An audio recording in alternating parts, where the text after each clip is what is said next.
All right. Thank you guys for having me. My name's Rick. I'm an alcoholic. Best way to start it off, right?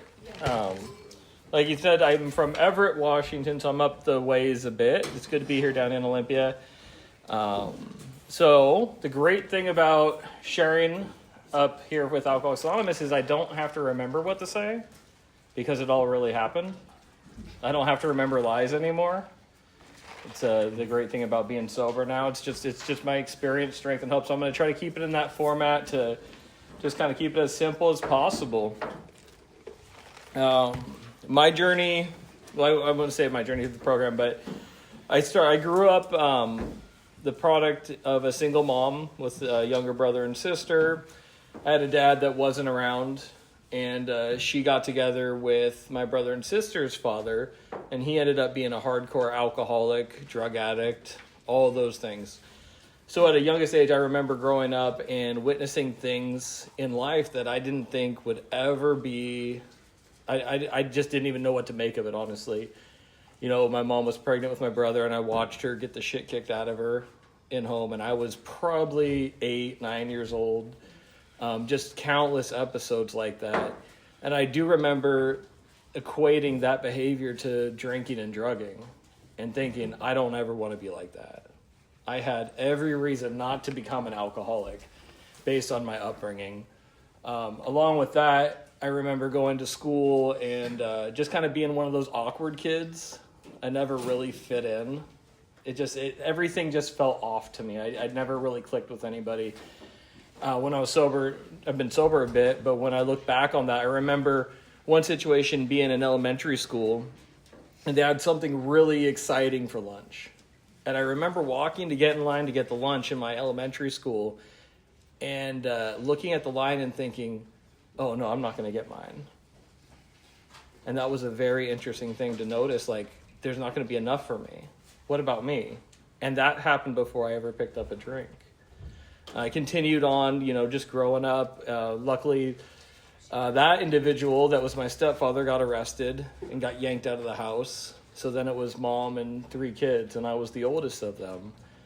And it was just kind of an awkward existence. I went to, my mom did her best. She got me hooked up with youth sports. So she had this little fat kid that she would get in soccer so I'd lose weight. That was the hope because there's a lot of running. Or she got me set up to play football for my first time in 8th grade. And that doesn't work out too well if you don't know what you're doing in the 8th grade. My probably one and only play in football was I was on the kickoff team. And some big scary dude looked at me and said, I'm going to get you. And then they kicked the ball off, and that guy decleated my ass in the field. And I was looking up at the stars like, what the hell? I do not want to be here. And that persisted as far as just like not really fitting in, not being part of is what I felt like growing up. I remember having this intense fear of going to high school. If anybody's seen the movie Dazed and Confused. Oh, yeah. I made the mistake of watching that as like an 8th grader. And so that honestly built a shit ton of fear of what high school was just about to be like. They're going to be chasing us down with the paddles. Like, I was scared to death. And I went to school, and I hadn't picked up a drink, hadn't picked up a drug yet. I just, did what I did. And I met some people, and that's when I first got to try drugs and alcohol. And that was my first experience. I met someone. I was one of just felt like just kind of a reject. This guy was a reject. And we went, and I remember the first time that I got intoxicated, it was on weed. And when I went and we used it, it was as if taking this drug gave me the oxygen I needed in my lungs. It was as if there was a missing puzzle piece in me. And as soon as I used that puzzle piece was just inserted and everything felt okay. And my instinctual response to that was like, oh, I have the answer now. Everything's going to be okay. And honestly, up until that point in my life, things weren't okay. It wasn't absolutely horrible, but just internally, things did not feel okay. And I grasped onto that. And right after the weed was the alcohol. And for me, that was the two things.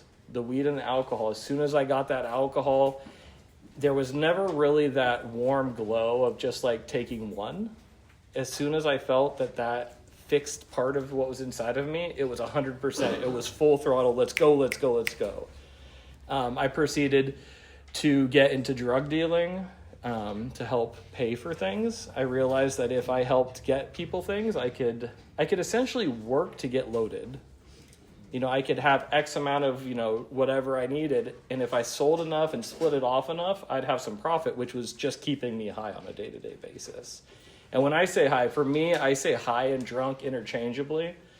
That's my experience, strength, and hope. And I'll share about when I got in the program, how that was approached. But for me, those two things were synonymous.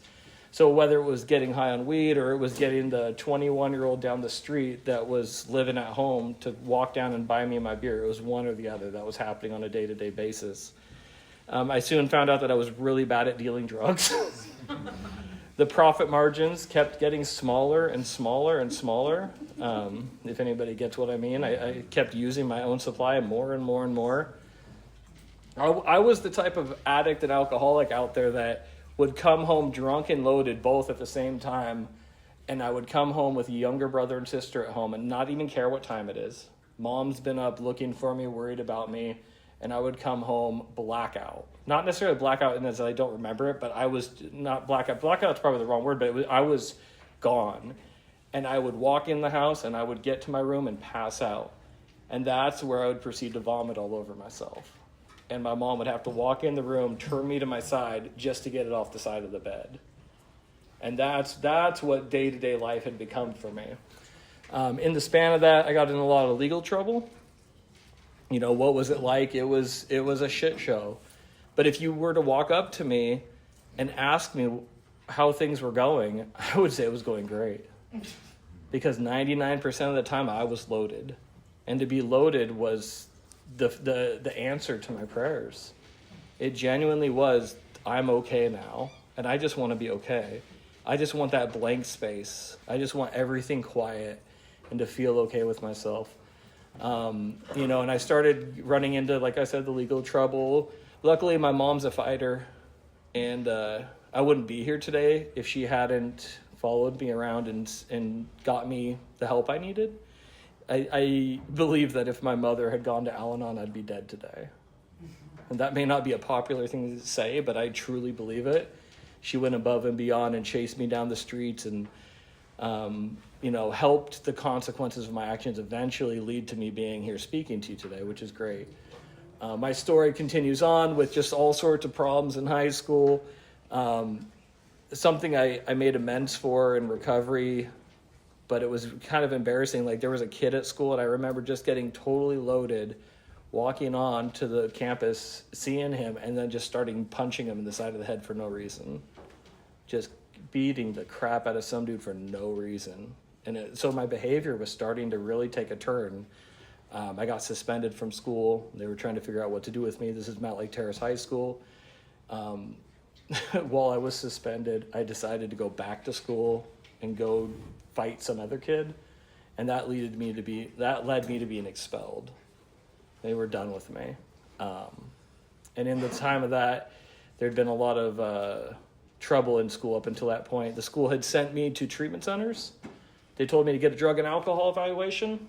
So I went to Lakeside Milam and I walked in and I was like, okay, I kind of prepped the story of what to tell them. And I told them probably about half of what I did. And they said, you got a problem. You need inpatient treatment. And I was like, oh shit. It's time for a second opinion, right? So you can get a second opinion. I don't know why I knew that at that age. I was about 15, 16 years old. How the hell did I know you could get a second opinion? So I went and got a second opinion at another treatment center. And I told him half of what I told this guy. And he said, okay, you might have a problem. Why don't you come here once a month for 6 months? As long as you do that, you're fine. I made it that 6 months. And on my way to my last treatment center thing, so all I got to do is show up to this group, piss in a cup, and I'm done. I'm free. Everybody's off my back, right? And I get off the bus in Linwood, Washington. I get off the bus and I walk. And as I walk, I see someone I know and they say, hey, do you want to get loaded? And I said, yeah, I do. Mind you, I'm literally walking to go pee in a cup to get my freedom. And when presented with, do you want to get loaded? Yeah, I do. There's absolutely... So I went there, peed dirty, and guess what? You need inpatient treatment. So I ended up right back at the starting point.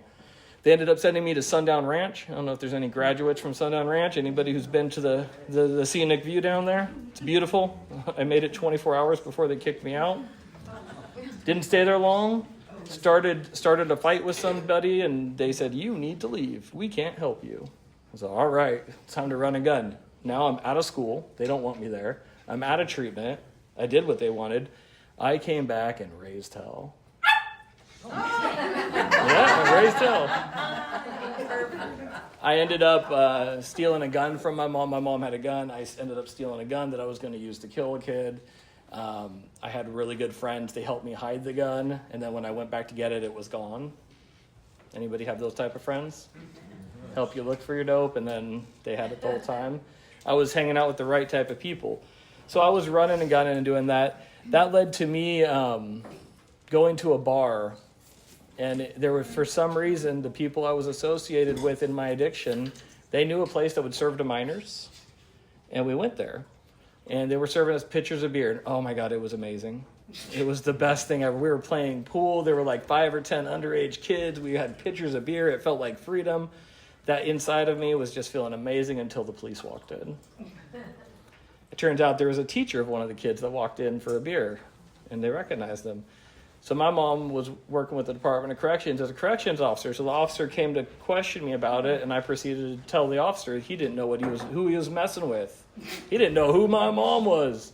And he took those handcuffs and threw them on me and took me to jail.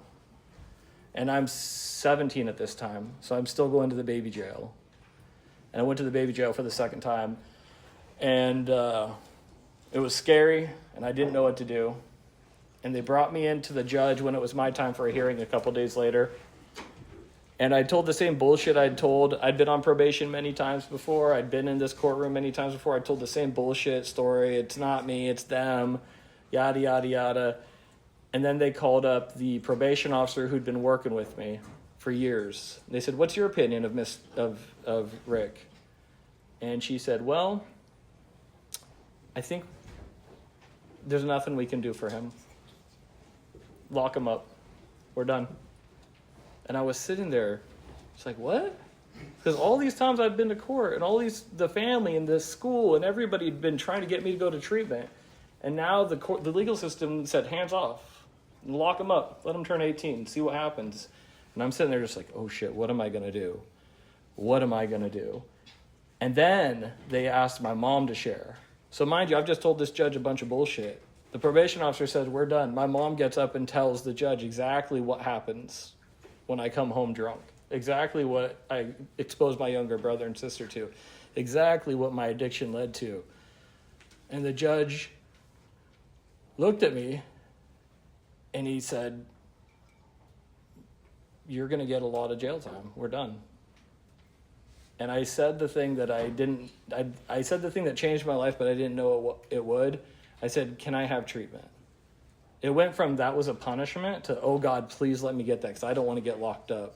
They were looking at 6 months plus. I did not. I said, can I have treatment? And they said yes. And I got that. And I walked back. The bailiff took me in the back to stay in jail. And I was so upset that all my bullshit had been called on me that I turned around and I punched the wall of the back room or whatever it is. And apparently they make them out of big bricks. It's not sheetrock. So if you come say hi, I've got a really nice big right knuckle that's never healed from that. Even though I'd asked to go to treatment, I was so upset that I was in a situation I couldn't get out of. So we're getting to what happened. So that's what it was like. What happened is they allowed me to go to Lakeside Milam in Kirkland as a juvenile. I was 17. They allowed me in there. They said, hey, here's the deal. Do 28 days and you're free. I said, okay, 28 days, I got this. All that jail time's disappeared. I was 17 and a half, so I'm like, 28 days, get that, turn 18. I'm getting loaded, like forever, and no one can say anything about it. This time, the ultimate freedom has been given to me. I just have this very short period to behave, and I can do this. So I went to this treatment center. There were a couple other younger folks there. And I'd been there about a week, and a woman there's like 20-year-old, I think, woman and a 20-something-year-old guy was there. And they'd made this plan to sneak out of this inpatient treatment center. And I said, okay, I'll go with you because I'd spent all my money on drugs and alcohol. And so I didn't have my shaving materials. So, okay, I'll go with you. I'll steal some shaving materials. There was, I think it was a Safeway in Albertson's a block up. She was going to get a pregnancy test. And he was going to get alcohol. So, like, the quality of problems the three of us had, right? And so the funny thing for me, it's kind of like a movie in my head, is we had to jump this fence to get out. We had to go through Fairfax Mental Hospital. So we've got people, like, banging on the windows, like, there's people in the bushes. Well, there really were people in the bushes. I was one of those fucking people, right? And we went by there, we went up, and we went to the store, and I'd always stolen alcohol. That's the only way I could get it. And you grab a 40 and stick it under your shirt, 22s in the back pocket, or have someone buy it, whatever. And so the plan was I'd get my stuff, she'd get her stuff, we'd hit the beer aisle on the way out, he would grab his stuff, and if anybody said anything, you just run. That's just the plan that we had back then, or I had. And we ended up walking in here, and I'm telling this because this was my my first step. This was my powerlessness moment. We walked through the store. She got what she got. I got what I got. We were walking to the beer aisle, and everything they were doing just left me. And I was walking, and I looked to my left, and at eye height was a tall can of Ice House. Just a 24-ounce can. And I made eye contact with it, and it was as if there was a gravity well that pulled me to it, because I had every reason not... 28 days, that's it. That's easy. That's easy. But what happened was a complete absence of my mind, a complete absence of control of my body. My hand grabbed it, stuck it under my shirt, and walked out. And I will tell you guys honestly, that is the only time I've ever had just one drink. Was that drink. We walked back, and I remember sitting in the bushes overlooking this Lakeside Marlin Treatment Center, popping this can with this like weird feeling like, what am I doing? Because for me, I'm an alcoholic. One beer isn't going to do anything. The absolute insanity to take all my freedom and throw it away over a can of beer is just absolutely alcoholic insanity. It's not even going to give me what I need, and I drank that thing. Drink it fast. That's usually the way to do it. But I drank, and that was my last drink. And I walked back to the treatment center. On the nights of Lakeside Milam, they take roll on only, I think it was 2 nights a week. They would take roll of who's in which meeting. They'd have male meeting, female meetings, and they'd have different ones. You kind of pick where you want to go. The night we snuck out happened to be one of those meetings where they actually count who's there and who's not. So little did I know they were looking for us.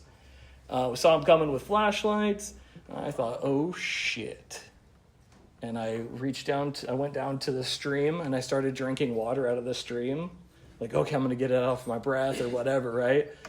Get it out of my urine, because I'd always been given urine tests. And the person walked up and goes, can you breathe in this breathalyzer for me? I was like, oh, fuck.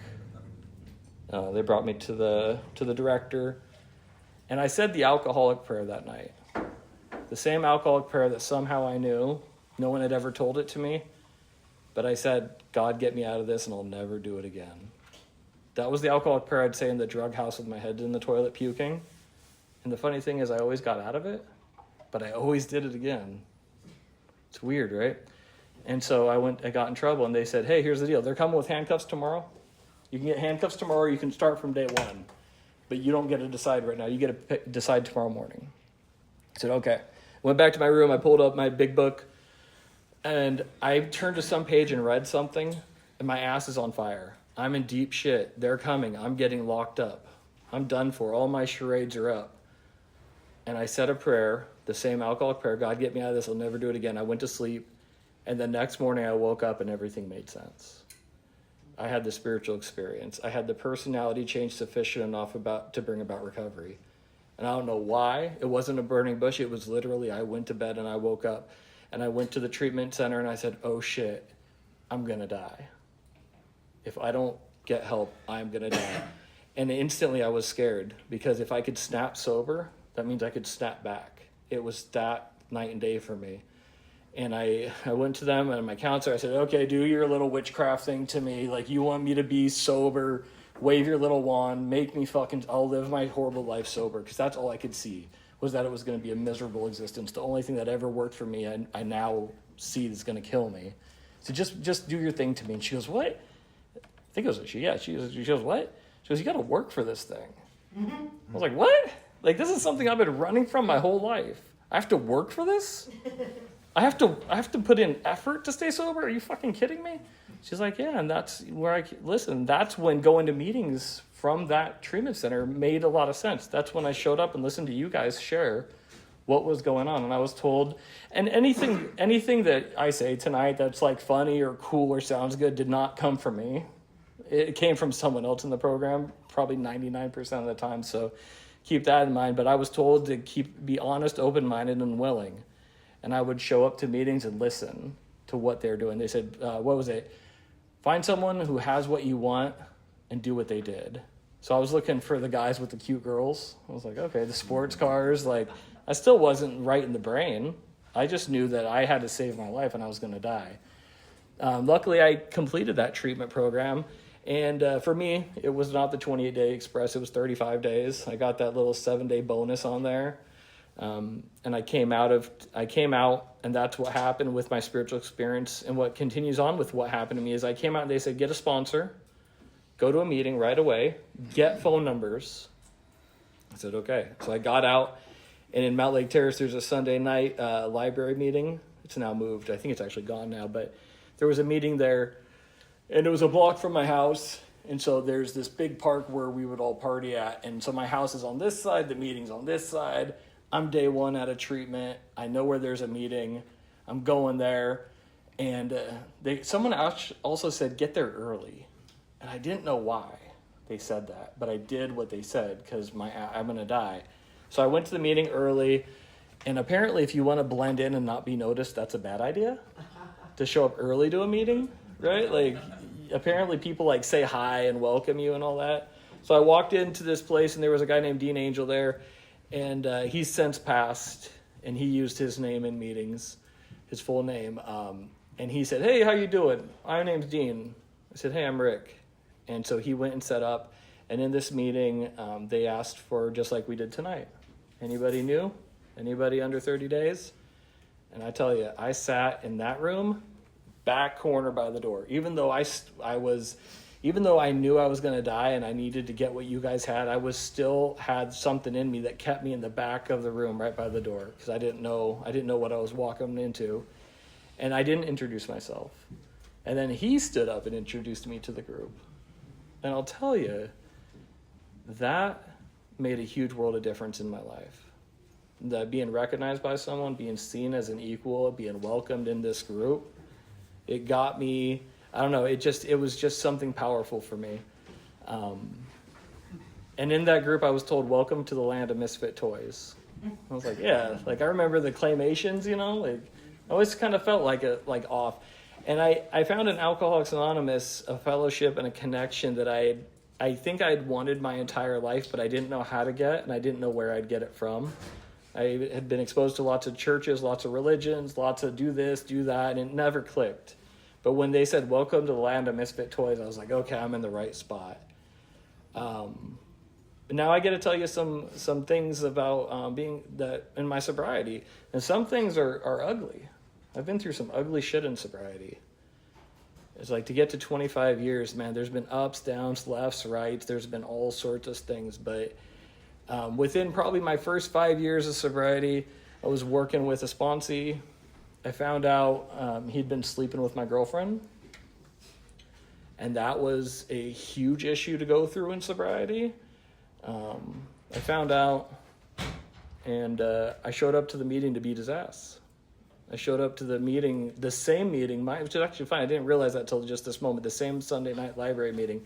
I showed up because I knew where he was going to be at, and I was going to drag his ass out. And I walked in that hall, and a couple people that knew me grabbed me and said, hey, let's go have some pie. Let's go talk about this.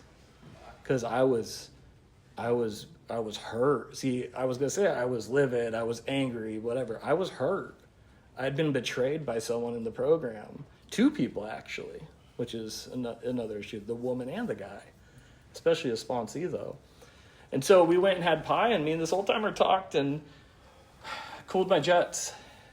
And then we stopped having pie, or we left, and he went his way, and I went to Guy's house and slashed his tires. A little bit better than beating his ass, right? That's the stage of recovery I was in around 5 years. Is I didn't do the worst thing, but I still did something not so great. And a couple years later, I ended up giving him a stack of cash to pay for those because I worked the program and took care of my side of the street. It wasn't pretty, but I stayed sober through it. A lot of promises came from this program through getting the sponsor, working the steps. I haven't done it perfectly by any means, and I don't suggest anybody to do it the way I did it. Do it however it comes to you. But through the time of being in Alcoholics Anonymous, so many things happened. They said whatever I wished for at Alcoholics Anonymous, I'd be selling myself short, and I found that to be very, very true. I had no idea what Alcoholics Anonymous was going to give me. Was it like half the effort of I put into my drinking? If I put into my recovery, I'll be amazed. And I've been completely amazed. I got to a point, I was trying to get the timelines down. So I got married in this program at about 7 years sober to somebody that was in the program. My sponsor presided over this wedding. It was beautiful, amazing. Had 2 kids. Proof they walk all over me on my arms. I got them tatted up on there. I never had a dad, and I got a chance to be a father in this program and to be there and to battle my own demons of not having a dad and being there for my kids. It was beautiful. Got to about 10 or 11 years, and my wife forgot she was an alcoholic. My wife was like, oh, maybe I can do this controlled drinking. And my sponsor who married us was at my house. This beautiful, I shit you not, guys, the beautiful water view house in Mukilteo, 2.5 garages, big house, like the dream, right? Everything's going great in sobriety. My sponsor's staying in their spare room, and my wife comes home drunk. And it's a shit show. And that set off a series of events where she didn't get sober again. And it led to a divorce that was probably the hardest thing I've been through in my life. Like everything I thought was one way wasn't. And I found during this I'm trying to share about it in a general way, but also detailed. I found out that things hadn't been the way I thought for quite a while, for a number of years. And so my foundation of what my life in recovery had come to, like this beautiful dream, had collapsed. All based on one alcoholic going out and me not knowing it. And I had to battle through a lot of guilt and shame and kind of grief of me not seeing it and catching it and whatnot. But I eventually had to come to accept it. I got to a point where during this process, I didn't eat for 2 weeks. I was smoking 2 packs of cigarettes a day. And I probably ate something each day, but really I didn't eat for 2 weeks. And I was going batshit crazy. And I had a sponsor who was living in Canada at the time, and I was talking with him. And I didn't know what to do. And I remember driving on my way to work, and I had to go to work. And I was talking to him, and I said, okay, I'm on my way to work. Either I'm going to work or I'm going to the hospital, and they're sticking a needle in my arm to feed me. I don't know what to do. And through him and coming to meetings, I got to work that day, which turns out made a huge difference when it went to fighting for custody for my kids. You go to the hospital, it's a lot harder to get your kids when that type of stuff happens. And so all that to say is that when the shit hit the fan, everything I had done when I first came to Alcoholics Anonymous, all the foundation, the meetings, 90 days, sponsor, get to know people, grab phone numbers, that all came in and paid dividends for me when the shit hit the fan, because I went right back to that. And I showed up in meetings, and I bled out in meetings. In the battlefield, someone's bleeding out. I came in meetings and I bled out and I cried and I did all that, and it was embarrassing. But I did it, and I stayed sober through it, which was a miracle. I forgot to say one thing, though. I had this experience. I told you guys about that first meeting where the guy introduced me to the group, and I felt welcomed. I left that meeting, and I was walking back home, and there's that park I mentioned where we would get loaded. And as I walked by that park, like in a movie, there was a group of people that just came out of the shadows. And those were my people that I knew. And I'm sitting here walking with a big book in hand. And I'm like, oh no, what's going to happen? Because some of these, like, the way we handled things back then, it was not pretty. And they kind of circled around me like, what are you, Bible thumper now? What are you, a Jehovah Witness? You got your big book in your hand? I was like, guys, I'm sober now. And I don't know how, but they walked away. And I walked away. It was very scary that first night. And I had a girlfriend at the time, and she got sober for me while I was in treatment. And I went to her house, and this will make sense in a sec. I went to her house, and, you know, being a guy, being 35 days in treatment, excited to see your girlfriend. I was excited to see my girlfriend. I was like, okay. So I went to her house, and I went into the fridge, and then I opened the freezer, and there's vodka. And that was day 1 out of treatment. And I said, oh, fuck. And I shut it, and I sat there, and words came out of my mouth that I had no control of. Kind of like when I bumped into that alcohol and I lost control. The words that came out of my mouth is, if you're using, I can't be here. And that was not what I wanted to say that night at all. That is not my priority at the time. If you're using, I can't be here. And what I forgot to mention as well is when I showed up to that meeting, on the back of my big book, I'd written down someone's phone number because they said, get there, get phone numbers. And I had a phone number. And in that woman's house, I called this number. And this is before smartphones. So this is in the year 2000. I called the number, and it must have been, so the meeting got over 9:30 at night. And a guy named Paul, who's since passed as well, answered the phone. And he told me where their meeting was. And I got to the meeting, and I got to the Edlin Fellowship for the 10 o'clock meeting. And those were meetings back when you could smoke. So I walked into just this smoky, cloudy room. It was amazing because I was smoking at the time. And I bitched and cried, and I bled out in that meeting. This is day 1 out of treatment, and I don't know what to do. I need your help. And one thing that stood out to me while I was there was a guy said, hey, if you can think of a good enough reason to go out, I'll pay for it all. He's like, but you won't think of a good enough reason. And it registered, you know? So jumping back to what it's like now, I went through a crazy divorce in this program. I went to a meeting, and I had my 15 years, and it was right about 15 years when everything was culminating. And I remember getting my 15-year coin in Iowa, Dubuque, Iowa, I think, on the border. And I was in this meeting, and 2 things happened in that meeting that stood out to me. I got my coin, and I shared about having 15 years. And then the guy next to me looked at me, and he goes, I had 15 years once too, but now I got 3 days. I was like, oh shit. There's no pride here. Oh fuck. Like 15 years don't mean shit. And then a guy came to me after the meeting, and he goes, because it was very hard at that time, and he goes, it's your turn in the barrel. And I was like, oh, my turn in the barrel. That means my turn ends, and I'm not going to be in the barrel. And he talked about what it was his turn in the barrel. And it made me realize that all this bullshit that I'm going through, all this deep, dark despair is going to help someone sometime. And I get to share about that.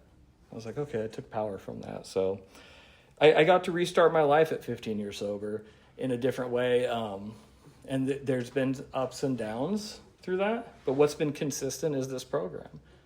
The thing that I've done longest in my life is this program. I came in here when I was 17. I'm 42 now, 25 years sober. In a row. I came in, they said a drug is a drug is a drug. And half measures avail us nothing. I'm like, fuck, I got to actually do this raw. I got to do this raw dog. The people that laugh about that, yeah, you're raising your hand. You remember that. No, I'm joking. See, I was a comedian for a minute. See, now I'm just talking shit. So. Outside issue flies over there. But they said a drug is a drug is a drug. And I had to hear that. And I heard people share about alcohol. I heard people share about alcohol and drugs and all that.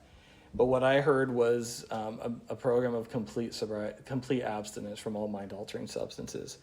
So when I got, another part of what it's like now is I got to the point 5 or 6 years ago, something hit me.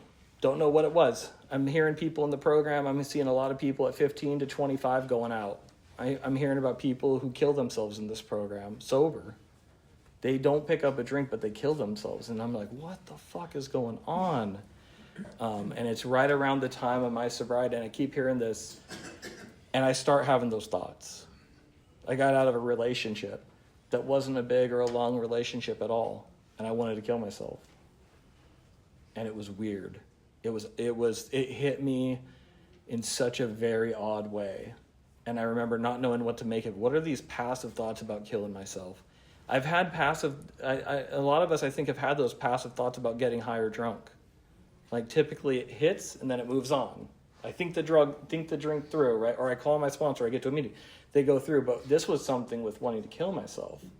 And I got kids, I got all the reasons not to. Just like I said, I had the reasons not to use and all that. So I went to a counselor, and I started using a antidepressant, which was very difficult for me to accept.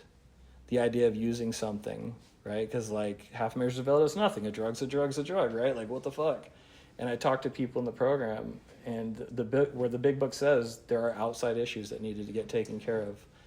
And I'm still on that, and it saved my ass. I like to share about that in meetings because I know sometimes it can seem taboo or whatnot, but I needed that. And I'm not here to kill myself. I'm here to have the life that the program's given me, and I want to keep having that life, you know? So that's been kind of a more recent event. I'm trying to think if there's... What it's like now, there's a lot of peace. What it's like now is high quality problems. My friend calls them Cadillac problems. Like, my heated seats don't work. You know, when I came in here, the problems I had were way different. I was just trying to figure out how to live between ear one and ear two. I was just trying to feel like, how can I be just like sane and content within myself? And alcohol and drugs fixed that. And it still does today. That's the sad thing. I know if I go to 7-Eleven or Green Mart or whatever the hell and go, it'll give me what I need on a very short-term basis. But one truth I have for me is that to drink is to die. And I really base, as much as I can, my program on what's written in that book. Written on a book from 1934 from a bunch of people that had like 5 years sober. The fuck did they know to write this book, right? That it still applies in 2025. It's ridiculous. And then seeing, you know, Bill and Bob up on the wall, I mean, there's something magical here. You know, and I've come to go through those ups and downs in sobriety as well, and found that the program works no matter what. No matter what happens. What is it? I heard some old timers say, all you got to do to get time here is don't drink and don't die. I was like, get a pair of double D's. Don't drink, don't die. I was like, no, I need triple D's. Don't drink, don't die, but do the work. Because, like, I don't want to be that asshole. Sometimes I am. You know, there's been a couple times in this last 12 months where I did not live up to what I should have. You know, I mouthed off to a cop in Vancouver a couple months ago. He gave me a couple tickets. One of them was complete bullshit. And I said, you're being a fucking prick, as he walked back. And I instantly was like, oh, no. Oh, no. Because I don't know what they would think of that there. I could have been in handcuffs. I'm about to pick up my teenage daughter from a convention. She could have seen her dad in sobriety have handcuffs on him, right? Insert foot and mouth. So I'm not perfect. And shit doesn't go 100% the right way all the time. But when he came back, he gave me the ticket. I didn't say anything. I just looked ahead and didn't say a fucking word. And then I drove off. And I was like, shit, I'm going to have to make amends to that asshole. And that's what this program's taught me. Is it's given me literally a program for a living that has worked in every aspect. And things that haven't happened to me yet, I've seen it works as well. There's some people who've lost kids in this program. Probably, I would say, the hardest thing I could imagine having to go through in sobriety, and they've stayed sober. But then there's people, nothing happens, and they go out. So I don't know the rhyme or reason. I had an old timer tell me once, you can't say anything to get someone sober, and you can't say anything to get someone drunk. Like, oh, thank goodness I don't have that power. Like, people are going to hear what they hear and get what they get and need what they need. But the person I am today is definitely... I was talking in a meeting the other day, and I think I'm on bonus time. I think I'm officially on bonus time because the way that I was living my life and running with the people, I was going to be dead by 22. there's a couple of us younger folks who got sober young. My sponsor's got 43 years, and he got sober at about 15. So there's a couple of people up in our neighborhood that got sober young, and I imagine hearing my story, it's hard to relate maybe. And they told me when I came and listened for the similarities, not the differences, because all I listened to are a bunch of old people. And now I'm one of those fucking old people. I see the young guys come in and the women, I'm like, oh God, I'm old now. That's weird, getting gray hairs in sobriety. But I think I lost my train of thought. But I'm a thoroughbred alcoholic. It took me that brief period of my life, and everything was going to be done. I was ready to run through a wall. I earned my stripes in this program quick and hard, and everybody earns their stripes in different ways. And it's amazing that this program has so many different styles of sobriety, and it's and all that to say that I can come in here and be me. I don't have to come in here and sound cute. I don't have to sound pretty. I can come in here and bleed out and talk about what's really going on. And if I'm going to be honest with this room today, what's my biggest thing in life today? What's my biggest struggle today? And I got to watch my money and not spend too much. I got some debt shit. I got to make sure I need to try not to be as impulsive with buying stuff. That's probably one of my big, the quality of problems. But every time I do my steps again and again with sponsors, it's, there's different, they used to call it the layers of the onions. You get the onion and you get the next layer and then the next layer. And every time I do the steps, there's something else that stands out. And, yeah. So any words of wisdom I can leave? Don't do what I did.